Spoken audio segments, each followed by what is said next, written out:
Zap, zap, zap. 2:10, 5 more minutes. I knew it was coming soon. It always did. The sleep crawled over my body, but I fought it away. I had to. 2:15. Zap, zap. My eyes bolted open, and that warm, horrified chill swept my body again. It was coming back, up the stairs, through the hall. Zap, zap. I could hear its footsteps coming closer. It always came to my door, right close. Louder, louder, and soon I knew it was almost there. Zap, zap, zap. Footsteps stopped right outside my door. I didn't dare breathe. I didn't dare move. It had been like this for almost 2 weeks now. One night I was visiting my parents because their health had been deteriorating, and they wanted to visit. That night I was woken up at 2:15 exactly by the footsteps. I had wanted to investigate, but as they came closer, I found myself frozen in place, gripping the sheets. I stayed in that petrified terror for some time, before sleep eventually won. And that was how it stayed.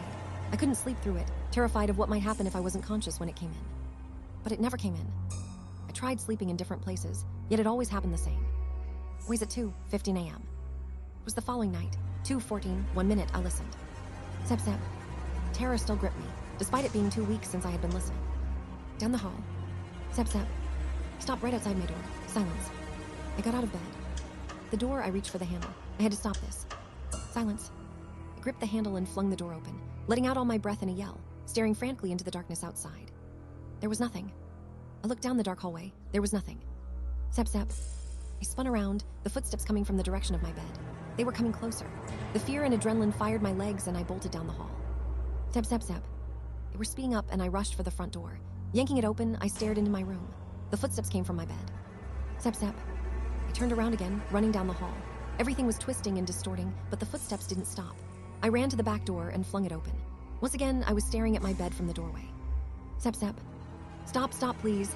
I called out desperately, falling to my knees. I was trapped. The footsteps came closer. Step. Silence. It had stopped right in front of me. There was nothing there, but I still felt it. Please, I whispered. Leaned closer and whispered in my ear. I shakily phoned my best friend Ralph, telling him to come over quickly. It was an emergency. He said he'd be right over. The footsteps went towards the front door. Step, step, step.